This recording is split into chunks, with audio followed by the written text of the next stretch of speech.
Mu gitondo cyo kuri uyu wa gatanu tariki ya 8 Mutarama nibwo hamenyekanye inkuru y'urupfu rwa Padiri Ubalidi Rugirangoga wari uzwi cyane mu bikorwa byo gusengera abarwayi, iby'isanamitima ndetse n'ubumwe n'ubwiyunge.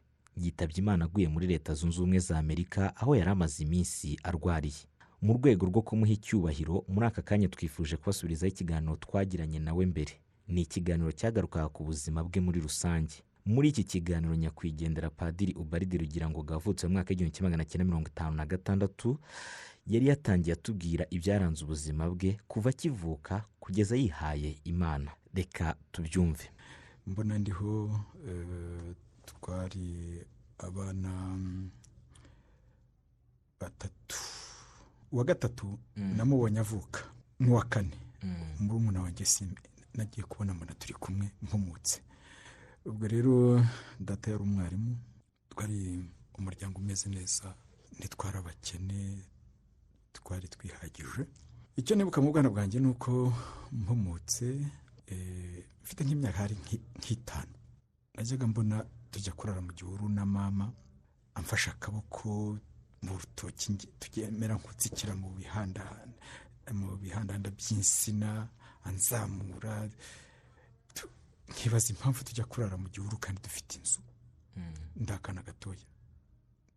Ndibuka imvura yatunyagiraga mbona mama ari gushyira amakoma hejuru y'uduti yabaga yashinze arwana n'imvura.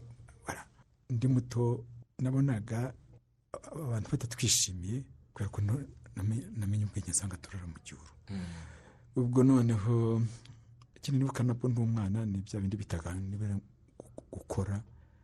Data na sogokuru babakubise, ndabona mama ari gukanda papa. Ubwo nagiye uko nagendaga nkura nibwo nagiye nasobanukirwa n'impamvu ibyo byose byabaga. Ubuzima bwanjye ntabwo bwabaye bwiza igihe kirekire kuko muri 1963 nibwo data bamwishe. Muri cya gihe cy'intuzi cy'intambara zabaga bica abatutsi. Ubwo data hamwe n'umuvandimwe we na benshi mu muryango, ngira ngo hapfuye abantu bageze kuri 12 bo mu muryango muri 1963, ku buryo twakuze turi imfubyi. Umusozi wose arabapfakazi, tubaho dutyo. Mama yirwanaho, mukamwarimu noneho wabagaho ahingana n'abakozi, tangira ubuzima bukomeye, ahinga wenyine. Twari tukiri na dutoya tutarashobora kumufasha guhinga, usibye ko natangiye guhinga ndi mutoya kuko nagombaga kumufasha nyine. Uwamenyaga ubwenge maze gukura ageze nko mu mwaka wa 4 yafataga isuka noneho akajyana nawe mu murima tugaterura ikivi. Hanyuma ubwo turera ku buryo bukomeye,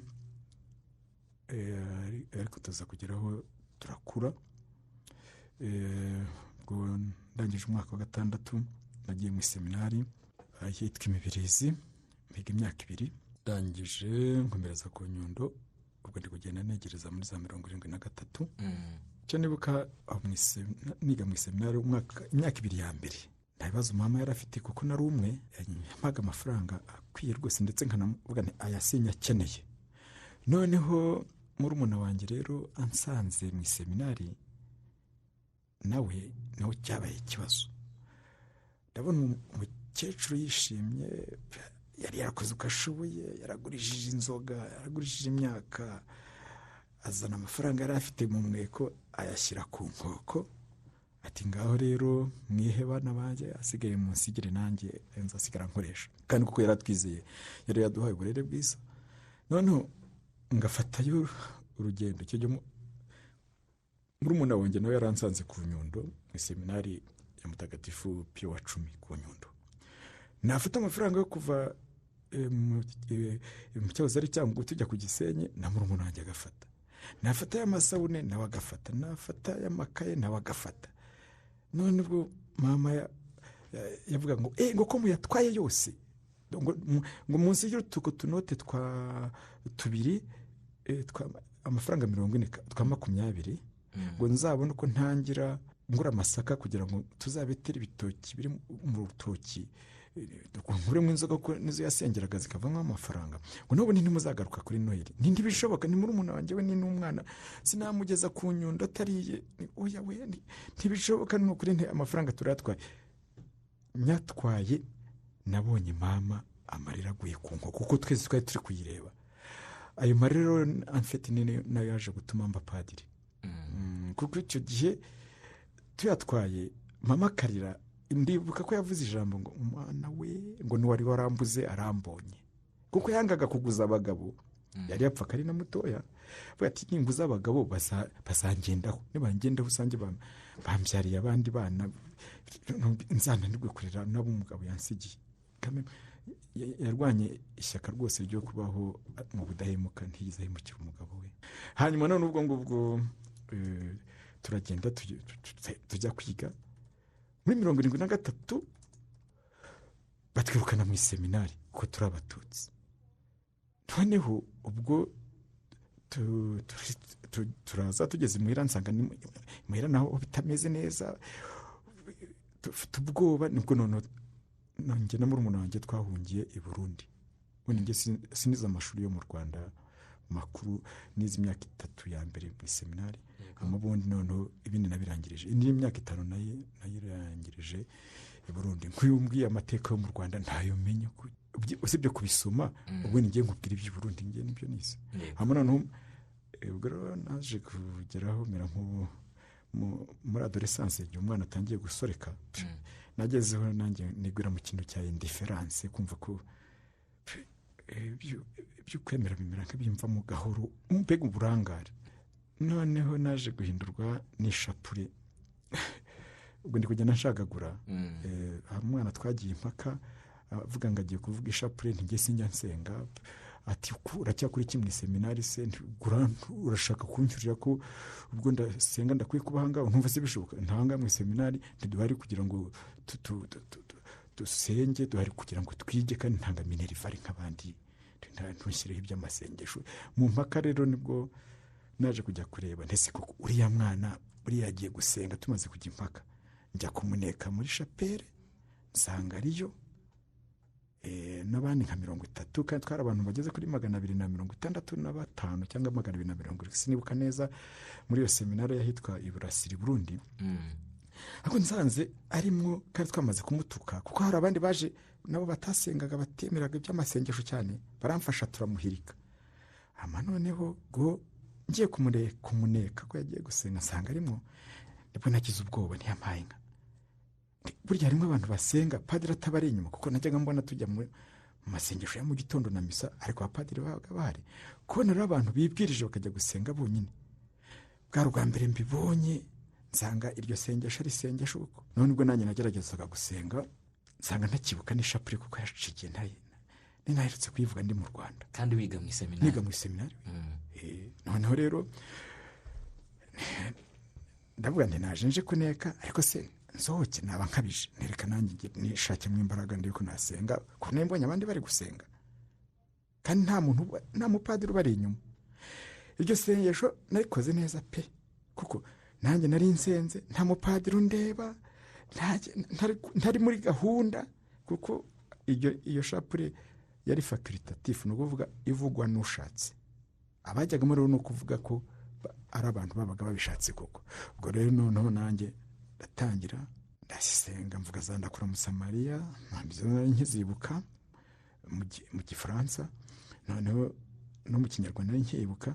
Ariko nagera ku mibukiro y'umuntu atakivuga ishapure, ikintu cya mbere kibagirana na mibukiro. Ngera ku mwibukiro kwishima, nsanga yarasibamye, ayishavu yarasibamye, ayikuzo yarasibamye, nkareba hejuru bikanyobera, kandi naje gusenga. Noneho nibwo mvuza amibukiro adasanzwe. Ibukiro rya mbere sinzi ukuntu byanjemo, ubwo n'Imana yagiraga ngo mfate. Ibukiro rya mbere ntekereza ku buzima bw'iwacu, kera ndi umwana, turi gukina twishimye na murumuna wanjye, ntacyo twari tubuze.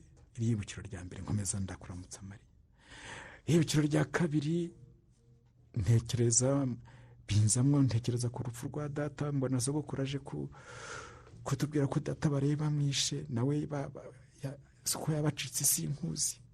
hama noneho ubwo icyo gihe nibwo natekereje no kuri mama, kuko data yapfuye, mama adahari yari agiye kuvuza umwana ankurikiraga bwa gatatu, mubona atahutse atavuga, atahiye mu matongo. Buri ibi rya kabiri, irya gatatu ndibuka ko nazirikanye abantu bari kudutemera ibitoki, mama adashobora gusohoka, akabatukira mu nzu ngo umwana we ngo na cya kindi baragitwaye, ngo abana nzabagira ngo nicyo nakekeragamo inzoga, akajya guca ubukeye udusigaye mu butoki. Twarababaye Imana. Noneho irya kane ndabona umugabo wari waje muhira nkaho yatashye ashaka kwiraza muri ubwo yarajeje, urumva icyo yarashakaga. Ndabona mama ari kurwana nawe afite umupanga ngo nsokera mu nzu, inzu nta kuntu wayubatse, yasizwe umugabo wanjye n'uwasize ayubatse, twebwe turi kurira, ntawe ushobora no kumutabara. Cyo gara nk'ibyo ngibyo byamfashije gukunda ubusugi nka padiri. Ntekereje ukuntu mama yarwanye n'icyo kigabo, iyo mbitekerejeho numva nti yakundaga Imana kandi fidelite, kubaho mu budahemuka. Iyo nibutse mama bimfasha kubaho mu budahemuka. Ama noneho irya gatanu rero niryo rya rindi yamarira yo ku nkoko. Ubwo tugeze nushaka tugeze ku muhamagaro wanjye, ukuntu nabaye padiri. Noneho tugeze kuri iryo rya gatanu nibwo natekerezaga, mbona mama azanye amafaranga atubwira ngo ngaho nimwihe bana banjye nanjye musigire. Noneho uko tuyafata agenda agira ubwoba, ahasigara utwo tunote turi twa 20, amafaranga 40, ati ubwo mwayatwaye yose munsigire utwo nguto, ntibishoboka. Noneho tudutwaye ahita arira, ndabona amarira avuga ku nkoko. Aho nagize ubwoba, none se amaherezo amafaranga yaje kuva hehe? Ubu i Burundi niho kuri. Ariko HCR yari yabijemo ikajya idufasha kuko twari impunzi. Noneho n'inshuti data yari yagiriye neza zitarahunga muri za 59 harimo abatumenye ngo bashanga umuraba Yakobo, ngo so yagiraga neza, ngo mujye muci wanjye nimujya kwiga. Nuko tukagenda duterateranya. Byo byose naje kubona ko Imana yankoreye igitangaza. Ntekereza ukuntu mama yabamupfakazi, tukabimfubyi, ararwana agira ati. Ubwo rero nasigaje imyaka 2 ngo ndangize. Noneho nibwo nabona Imana yankoreye ibitangaza. Ntabwo ntangira kugira ubwoba, nti nasohotsemo numva Imana yarankunze, yarakunze umuryango wanjye, kandi nsohokamo numva ko nsenze. Burya abana ni beza. Wa muhungu twahirikaga nawe ntiyanambaje atese ko mwampiritse ukaba waje gukora iki. Anduka byabaye intangiriro y'ubuzima bushya kuri njyewe, kuko bwarakeye numva ikintu kinkurura, ndongera nsubira muri ya chapelle, njya kuvuga ishapure, ndongera nsubira muri ya chapelle yanjye kuko nta yindi narinze. Amibukiro nayo ngaya nayasubiyemo, uko nyasubiramo ngenda nsanga Imana yarankunze.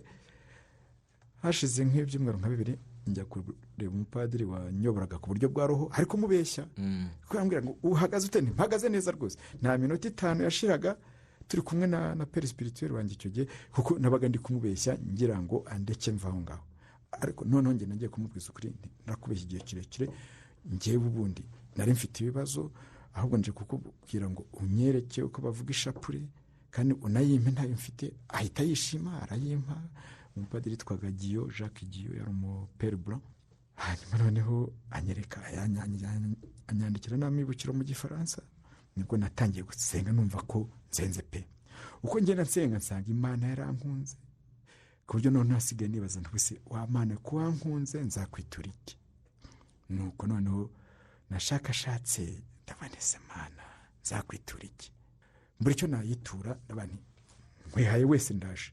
Nuko nitanze ndabani ngiye mbaye padiri. Yego. Ariko ubundi mbere ndatekerezaga ko naba muganga. Bigahurira he na yamarira? Yamarira mama wawe yarize? Amarira mama yarize yabuze amafaranga. Noneho njyewe maze kubona ndi gusenga, mbonye ayo marira ya mama, nibwo nibazaga nti ariko se nose mama ya mafaranga yagiye yakura hehe? nibwo navuga nti imana yanyitaye, imana idukoreye ibitangaza. uku kuntu imana yagiye nyitaho nibyo navuze nje kugushimira nyagasani. none mfashe icyemezo cyo kuba padiri. yo mama atarira ayo marira ndumva nari kuguma ndi indangare, ariko ngeze muri iyo shapure ayo marira yabaye nkatuma nshabaduka, nsanga imana yarankunze kuko ubu amafaranga mama yagiye yakura hehe? mana watwitayeho, wadukoreye ibitangazo. ubu ufashe icyemezo cyo kuba padiri, nyamara warakuze wifuza kuba muganga. ubwo waje guhabwa ubupadiri ryari? ubwo narangije muri 78 nza mu Nyakibanda, muri 84 nibwo nabaye padiri. kugaruka mu Rwanda, urumva wari warahungiye i Burundi ariko uza nanone kugaruka mu Rwanda. Nyakibanda byagenze bite rero kugira ugaruke? reka mwereke ukuntu rero nagarutse mu Rwanda. ubundi nari ngiye kuba umuyezuwiti, nibyo byari byanjemo mbere, ariko nsanga abayezuwiti bazerera isi yose, bakunda kugira ubutumwa hanze nk'abandi. ngewe kuba ndi i Burundi sindi umurundi, ndi umunyarwanda. ngewe nzaba padiri mu Rwanda nigisha urukundo, kuko niba ndi i Burundi nuko abanyarwanda badakundana.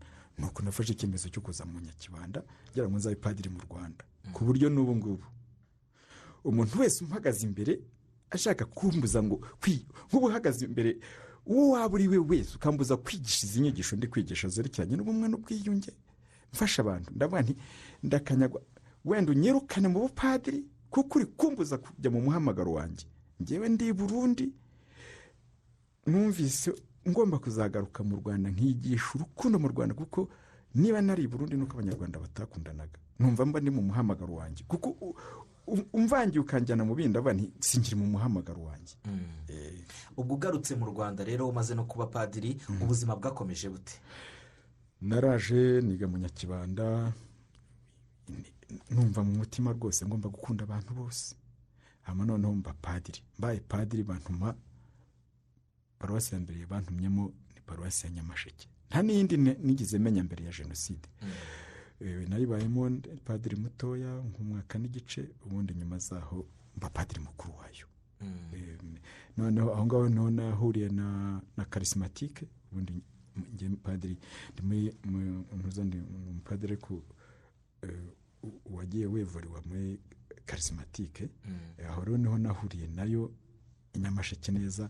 naho ninjiye muri karismatike mbere nari nyizi, ariko noneho nyinjiramo mu karismatike muri Nyamasheke ndi kubafasha. uko nagendaga mbafasha niko nagendaga mbona ari ibintu bishimishije. banza kumbwira bati uri umukarismatike, ntoya ntisindiwe kuko sinabyemeraga cyane. ubundi ngenda ari umurejiyo, nababwiye ko nakundaga Bikira Mariya, ariko kuko ngenda mfasha abakarismatike bigenda binyinjiramo, mera nk'igitagangurirwa cyangwa isazi ifatiwe umuntu uzama muri bwa budodo bw'ikitagangurirwa neza mfatirwamo. uyu munsi turakubona nka padiri, bivugwa ko usengera abantu bagakira. bivugwa akenshi usanga aho mwagiye hose kuyobora isengesho muvuga ko hari abakize uburwayi runaka cyangwa se ibikomere byo ku mutima. mu by'ukuri izi mbaraga bivugwa ko mufite zo gukiza abarwayi uzikomora he? byajemo n'umupadiri w'umusore, maze imyaka 3 mu bupadiri. nakubwiye ko nije muri karismatike. muri karismatike rero abakarismatike n'abantu basenga muri Roho Mutagatifu, kandi Roho Mutagatifu atanga ingabire. hari ingabire nyinshi ziri muri abakarismatike bakira ziturutse kuri Roho Mutagatifu. hanyuma none rero imwe mu ngabire ubwo nanjye nakiriye niyo ngiye gusabira abarwayi. ariko se byaje bite? ubundi nka padiri nsanzwe ntanga ugusiga kw'abarwayi, nkagenda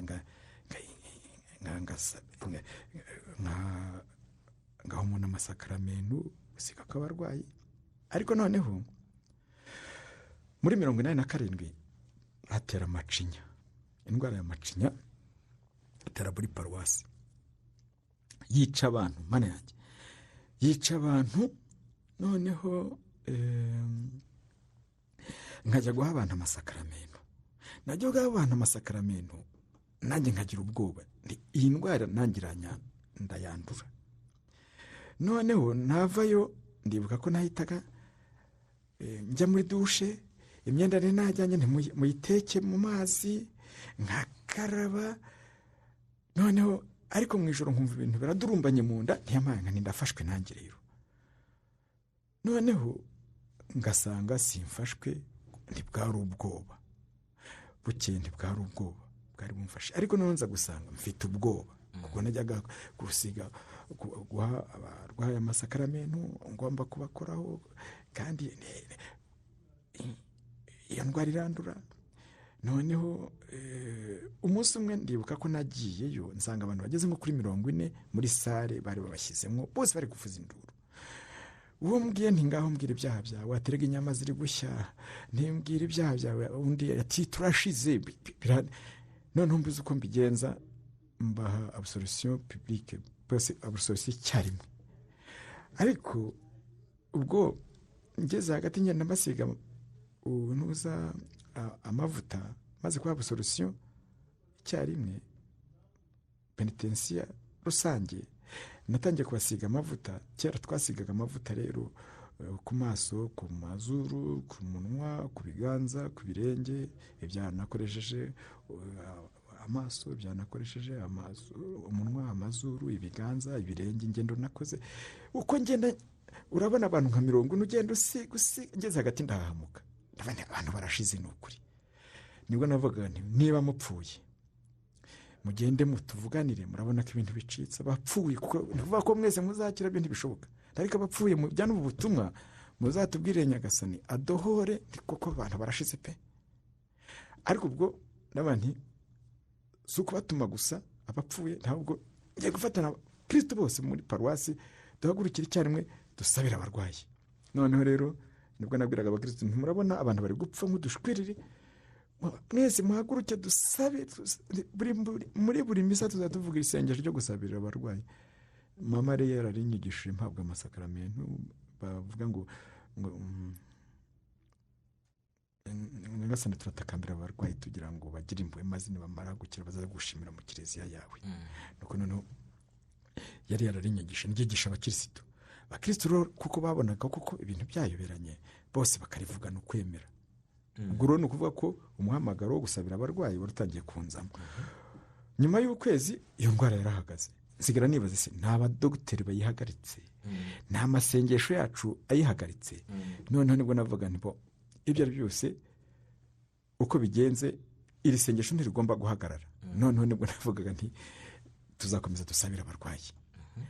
Noneho nibwo nibukaga ko abakarismatike yo basenderezwaga harimo abasabaga ingabire basabaga hari iyo gusabira abarwayi, ndetse ntanemeraga kwava nise yasabye urukundo. Wabivuga wese ngo ndagusaba Nyagasani ingabire gusabira abarwayi bakajya bakira, yasabye urukundo kariyo gusabira abarwayi. Se ntidutanga gusiga ko abarwayi, simbyumve neza.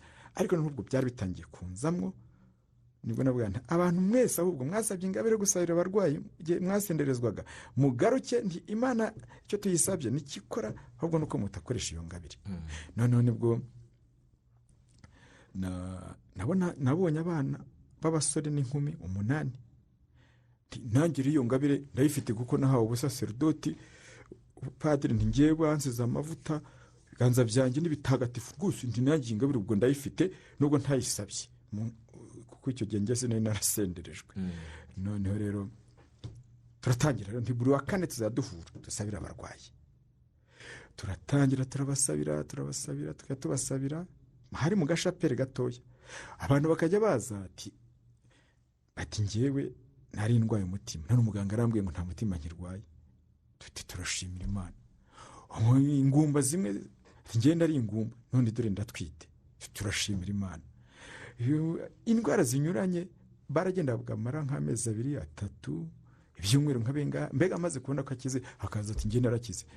Twari tuzi ko ingabire iri mu ntuza muri iyo groupe yacu. Twari tuzi uyifite idasa ku buryo budasanzwe, kutwanaga twese turamburiye ibiganza ku barwayi.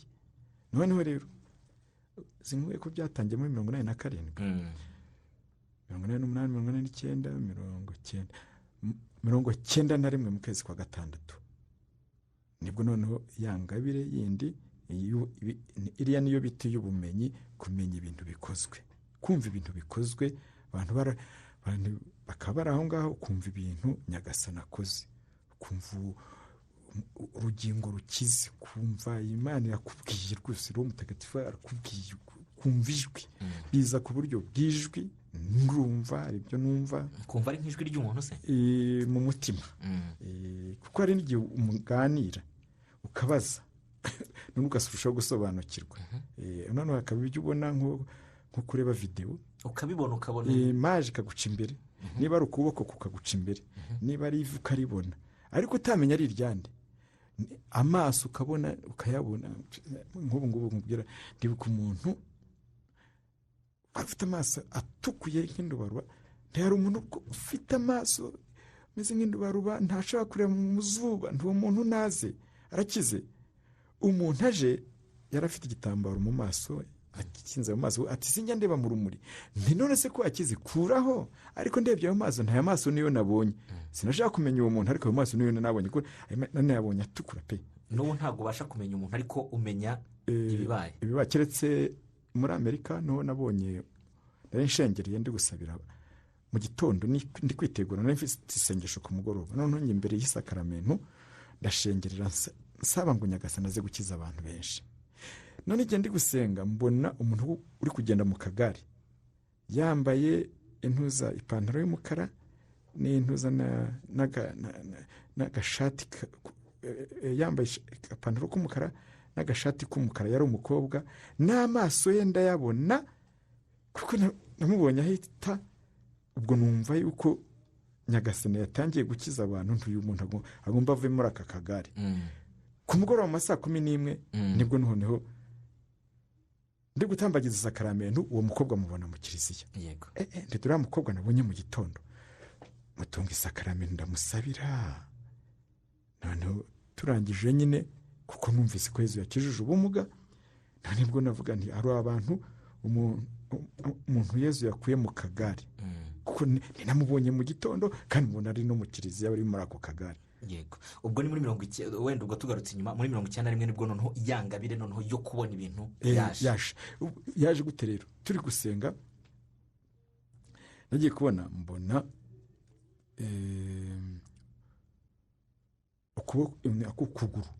ukuguru kuza nk'inzoka mu kirere. Urumva tumaze gusenga turi gushimira Imana, mu gihe cyo gushimira Imana abantu baba batuje. Rero ngiye kubona mbona ikirenge kiraje mu kirere kigenda nk'inzoka. Ndavuga nti iki kirenge kirahagarara, nsubira inyuma yanjye hari n'igikuta, ariko nkabona kigiye kunsekura, kuko nabonaga kije cyihuta. No kigeze imbere yanjye numva ijwi rimbwiye ngo iki kirenge ni icy'ibumoso, munsi y'amano hamurya nk'ahari ibisebe, ariko nta bisebe birimo. Ubwo kiba kiragiye. Ngiye kubona mbona agatuza nta n'ishati yari iriho, kambaye ubusa, kari gusimbuka. Numva ngo umuntu urwaye umutima. Noneho ngira nyambonaga agahanga kari kugenuza kugenda imbere yanjye, noneho kikaraga kazungurira imbere yanjye. Numva ijwi rimbwiye ngo umuntu ufite isereri utashobora kugenda tuduruwa ngo agende neza, agenda zigizaga. Ibyo biba biragiye, mbona akaboko kagenda kagaruka, kagenda. Numva ngo aka kaboko ni ak'iburyo, nyirako ababara mu nkokora, biba biragiye. Noneho ngiye kubona mbona ikibuno cyuzuye ibiheri byinshi cy'ibirandura imbere yanjye. Numva ngo uyu muntu ntashobora kwicara ku ntebe. Noneho mbona inda y'umugore utwite, inda iraje imbere yanjye, ngo ingumbi itwite, yibaza niba izabyara neza. Noneho cyanyuma rero cyaje ngo kubyara no gusenga no kudasenga byose ni kimwe. Muri kuvuga ngo gusenga no kudasenga byose ni kimwe. Nibwo natangiye kubashakisha rero. Ese haba hari umuntu ufite akaguru k'ibumoso munsi y'umuntu bakamurya nk'ahari ibisebe, ariko nta bisebe birimo. Umugore ati ndi hano, ati naje ndabasha gukandagira, ntikanagera wumve. Ati yampaye, ati ndakize. Neza hari umuntu wari urwaye umutima ahangaha. Umugabo ati ndi hano, ati muganga yambwiye ko ndwaye umutima. Uzagenda wongera urebe, ariko nawe ugomba kubukiza. Yego. Batangira kugenda baboneka. Bikomereza aho utangira kugenda n'usengera ahantu hagiye hatandukanye, kuko ubwo baragiye babwira abandi. Bukeye barushaho kuza ari benshi muri ka gashapere. Noneho batangira no kujya mu madirishya. Noneho ngira ubwoba, njya kubwira musenyeri Archevêque Tadeyo nguyu niwe wari umusenyeri wacu icyo gihe njya kumubwira ariko ntihari ibintu ngewe ndasenga nkabona ibintu nkumva ibintu kandi nabivuga nkabona abantu baraje kandi bagakira bagasura kwa muganga basanga ari byo nibwo yambwiraga ati Padiri Ubald ati ni ikintu cy'ukwemera icyo ngicyo ati Petero na Yohani bagiye gusenga buke ko bahagurukije kirema ati noneho uzabikore mu kiliziya kinini ntubikore muri chapelle urebe tubikorera mu kiliziya kinini abantu bari baje ari benshi uko batangiye kubibwirana hirya no hino bose kiliziya yari yuzuye abantu barakira nabo bamaze gukira abandi bapadiri batangiye kugenda bampamagara yego abandi bapadiri batangira kugenda baguhamagara ubwo ndashaka kumva muri rusange kiliziya gatolika yabyakiriye ite utangiye kubikora haba icyo gihe haba n'ubu ngubu kiliziya muri rusange byakira ite ndetse n'abakirisitu muri rusange bageze n'ibyakiriye gute ibintu byakozwe ku mugaragaro wabyanga se kandi ko muri kiliziya na Yezu yarakizaga kandi aravuga ngo abanyemera muzakora nk'ibyo nakoze ndetse murenzeho kuko nsubiye kwa data abwira abigishwa be atabanyemera muzarambura ibiganza ku barwayi bakiri ibyo si ibintu Yezu yavuze umuntu ari gukora ibintu Yezu yavuze abigishwa bakoze nabo tumva ntacyo kiliziya ntabigeze wenda nk'abasenyeri bamwe batabyumva cyangwa abapadiri bamwe batabyumva batanabyemera wenda bashobora no kubavuga ati twebwe muri paruwasi yacu ntitukwemere no gukoreramo ibyo bintu barahari ariko rero iyo ubyanze iyo wanze kunzi wawe njya ahandi simbura aho njya kandi noneho ushobora no kubyanga ariko abakirisitu bawe ntubabuza kugenda bajyaho icy'ingenzi ngewe mashaka gufashamo abantu kugira ngo mbafashe kwemera ko Yezu ari muzima yego ababyanga bavuga ko babyanze kubera izihe mpamvu ibyo simbitindaho cyugara ndumva hari umwe wigeze kuvuga ngo ngo bakeka ko ire prêtre ngo bakeka ko arusha abandi ari ku mupadiri ibyo rero ubwo rero habajemwe amashyari n'ibiki byose nk'uvuze gutyo ngo bakeka ko arusha abandi kuba padiri mana yanjye impano n'impano urayakira ahubwo nanjye mpora ndwana iteka no guca bugufi usanga iyo ndi kugenda mu masengesho abantu bankoraho bakira ntimurebe Yezu Kristo niwe njye muranshaka iki none ukiza n'indi icyo gihe ni Yezu nyine wowe ukaba umazemo icya gatatu njyewe ndi umugaragu we aranyifashisha urabona witwa Taridifu niwe wigeze kuvuga nawe yari afite iyo ngabire abantu bavuga ati ese nindukiza noneho ariko se ya ndogobe na Yezu wari ukomeye ninde nose barebaga indogobe barebaga Yezu abantu ntibarebe Yezu wagendaga kuri iyo ndogobe agiye Yerusalemu kuki Yesu adakoresha cyangwa Yezu adakoresha abandi bapadiri cyangwa abandi arakoresha abapadiri bose sinde batanga gusiga ko abarwayi abantu se ntibajya bakira buriya iyo batanze gusiga ko abarwayi bose ugira ngo se harimo abajya bakira hanyuma none n'abapfuye bagenda bakize ku mutima itandukaniro ni irihe hagati yawe nabo nuko ufite ingabire yo kubona bya bindi gasi nanjye njyenyine twese turi kimwe n'ukuri ikindi iyi ngabire yampaye yo gusabira abarwayi bagakira cyane cyane gusabira abarwayi we nawe uri umukirisitu ntiwaramburira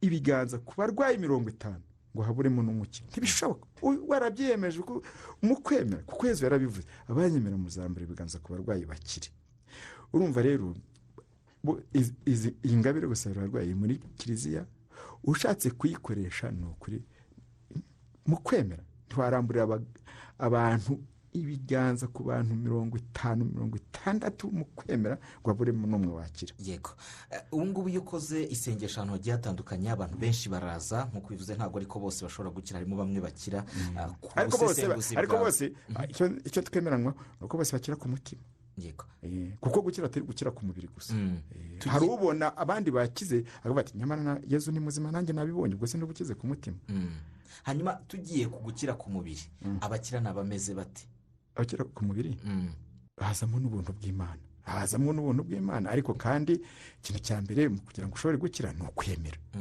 deja kuba waje mu isengesho burya uba wemeye ko epi hakaba n'igihe ushobora gukira kuko hari umuntu wagusabiye ariko ajya gusabiye yemera ikintu cya mbere numva ni ikintu cy'ukwemera. yego.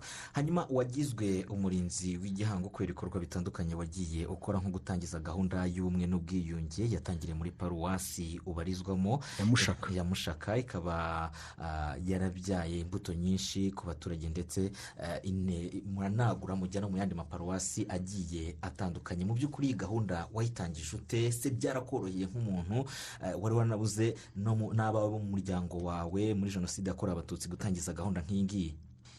Urabona njyewe biri mu muri wa muhamagaro wanjye kera nkiri umusore, igihe numvaga ngo niba mbaye padiri nzaba padiri mu Rwanda, nigisha urukundo mu Rwanda kuko abanyarwanda badakunda, niba ndi Burundi ndi impunzi nuko abanyarwanda badakundana.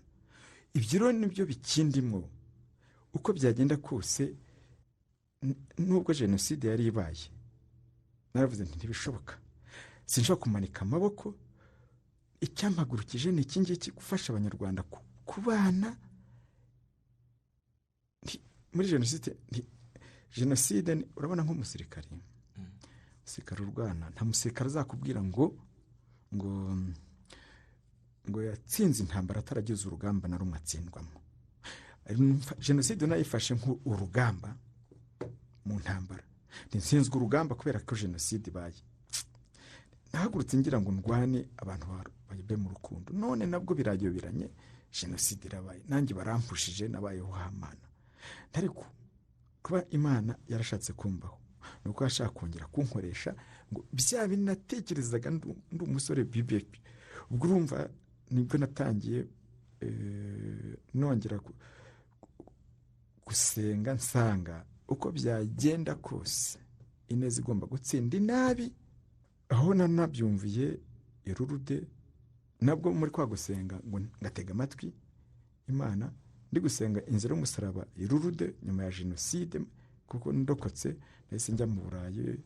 Bari barantumyeho mbere ngo nzaze kwigisha ahitwa Parero Moniyari kuba gutanga ubuhamya bwo kweza Umukiza. Bamenye ko ndokotse bavuga ati turacyagukeneye. Ubwo mu kwezi kwa karindwi hari session aho ngo Parero Moniyari bantumaho.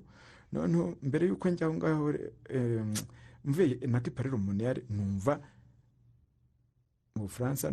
Ubwo ndi mu Bufaransa, reka njye kubwira Bikira Mariya ibyerekeranye n'ibikomere byanjye nshirurude. Irude rero numvise, kuko nyuma ya jenoside najyaga ndarandira nibaza ngo kuki nabaye padiri.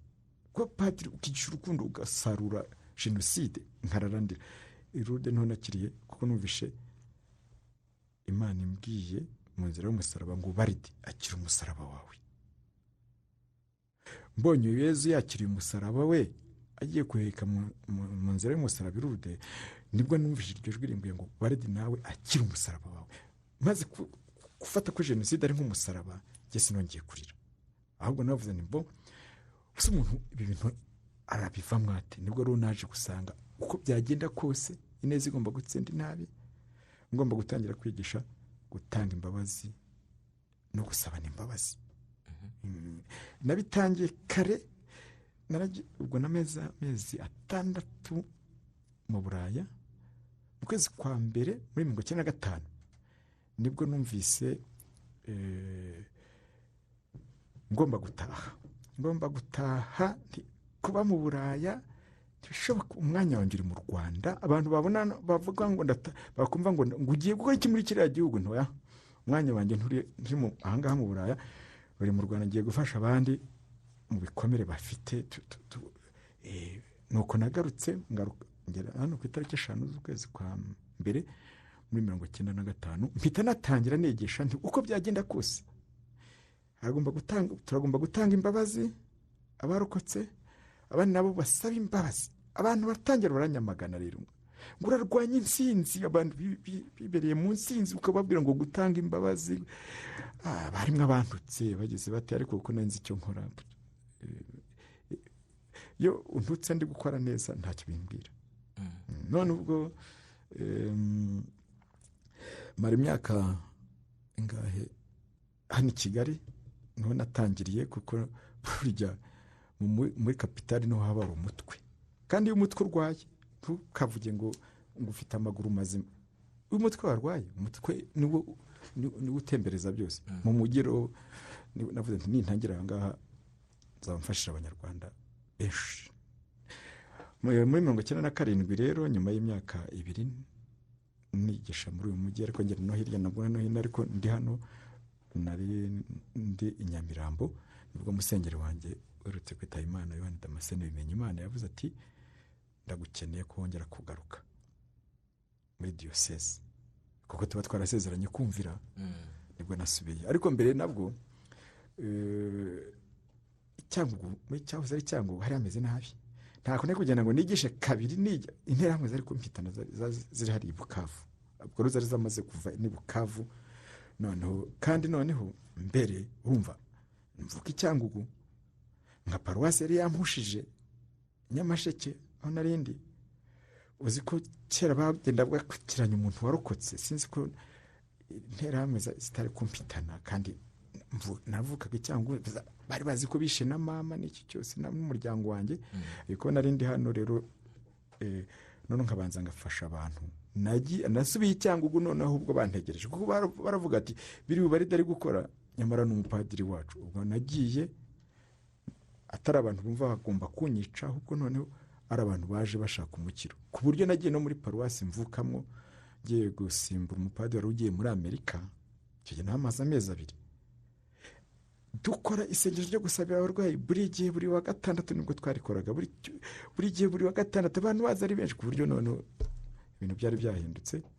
Urumva bambonaga umuntu ubafasha, ntibambonagamo umwanzi. Hanyuma rero ubwo naje kuba padiri mukuru rero wa paruwasi ya Mushaka, nabwo ntanabyumva cyane, kuko navuga ariko njyewe ndibona njyewe ndevangelisateur, nigisha evanjiri muri rusange, kungira kunshyira muri paruwasi muranzingazinga, simbona uko mfasha abantu benshi. Ariko ndibuka umusenyeri avuga ati oya mugomba kumfasha, ati ntaho ndi kubona abapadiri mukuru iriya paruwasi. Ndagenda nanamubwira nti njyewe ni imyaka 3 gusa, ndibona ngakomeza ubutumwa bwanjye nsanzwemo. Ati ni imyaka 3 gusa, ariko namazeyo imyaka 11, kuko mpageze yabaye nkwibagirwa. Kandi nanjye uko ngenda mfasha iyo paruwasi nagendaga numva kwankura wabunyishe, kuko ari byo twagombaga kuba twageze. Biri byo kunga abantu ntukeke ko byari byoroshye, byaje buhoro buhoro. Ndibuka ko mpageze twari mu gihe cya sinode y'Ikiliziya Gatolika. Noneho ndababwira nti musenyera nyoreje ahangaha, sindi kubona ukuntu ushobora kubayobora mumeze nk'abicaye mu matongo, nimukomeza mutya buri wese yizingazingiye mu mutima we agahinda, nimushaka gusaba imbabazi, nimushaka guhana, ntibishoboka, muve muri ayo matongo. Ntangira kwigisha inyigisho zibatura nyine, ndigisha bamwe bati ariko buriya ninzanye mwokagira, ariko buriya ntashaka kutukuramo amagambo. Nuko nigisha ariko burya wigisha ukurikije n'intuza utanga n'ubuhamya. Ubwo rero noneho ubwo nigishaga muri paruwasi, nkigisha no mu buroko, naho umuniye w'uburoko wa gereza cyahoze ari Cyangugu. Ubwo noneho muri iyo gereza hari hafungiyemo n'umugabo wari burugumesitire w'icyahoze ari Karengera aho mvuka, ari nawe wicishije umuryango wose arawumara, barimo na mama. Ubwo none uko nigisha nawe aza akajya yumva nigisha, mbigisha gutanga imbabazi, ko imbabazi zibohora, akumva ndi kuvuga yuko kirabuze n'uwo mbabarira, kuko abantu bishe, ariko njye narangije kubabarira ku mutima. Bataratera intambwe ngo gusaba imbabazi, bari bataratera intambwe. Noneho amaze iminsi uranyumva nigisha kubyerekeye no gutanga imbabazi, mvuga ko njye namaze gutanga imbabazi mu mutima wanjye, ko nabuzuzi nsaba. Nibwo twaje guhurira Nyamasheke muri iyo paruwasi nari ndimo mu gihe cya jenoside, aho jenoside yansanze. Icyo gihe rero yaje gutanga nawe ubuhamya nk'umugororwa yari yamaze kubohoka kubera inyigisho nari naratanze mu buroko. Atangira kujya nawe abwira abantu ko bagomba gusaba imbabazi by'ibyaha byabo. Aza rero aje gukangurira abaturage gusaba imbabazi nk'umunyoro wari umaze kubohoka mu mutima. Ahura nanjye rero, nanjye bari bantumyeho kuko ngo nze gutanga ubuhamya cyagiye basabaga amakuru, ngo nanjye nze kuvuga ku byerekeranye uko nabonye jenoside muri Nyamasheke, uko ni padiri mukuru. Turahahurira. Uwo mugabo rero numva aravuze ngo mbere yuko ngiye icyo mvuga, ndashaka kubanza gusaba padiri mukuru wa paruwasi Mushaka imbabazi kuko ngo nishe ngo ninjye wishe umubyeyi we na bene wabo ngo bose batikiri kuri komine ayoboraga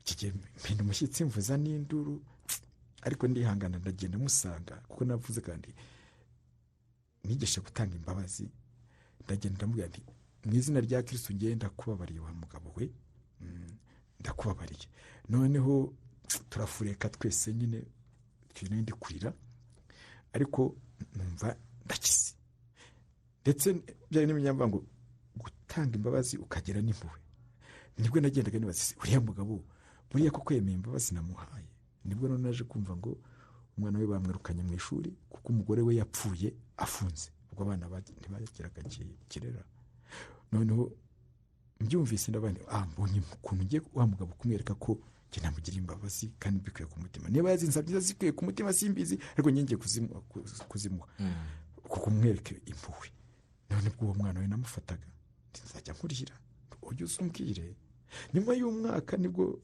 nyina wabo yamuhamagaye atese padi ko adufashije ku mwana wa mbere none n'uwa kabiri nawe yatsinze umushiki we nahise numva nishimye ntiyamaye ntibakibuka ko se yishe mama bampaye n'uwa kabiri nawe ntacyo nawe naze nawe ndamufasha ubwo bose nyine bararangije umuhungu nyine afite imyaka 28 umukobwa afite 25 umuhungu yize ibintu bya construction wari ashobora kwiyubakira agatera ibiraka kugeza ubwubatsi abubatsi ntibajya babura n'ibiraka ubwo ndabandi peferi save ashobora gukora ubuzima bwe Mushikibero niwe waje ambwira ati ngenda ashaka medicine ubuganga kandi burahenze bumara igihe kirekire ndagumye ko narabyemeye umwaka utaza abadogiteri ariko nkumva nishimye ko ineza yatsinze nabi ngiye ubwo warakomeje uramwishyurira nawe hanyuma none ubuhamya rero nibwo bwamfashije burya muri paruwasi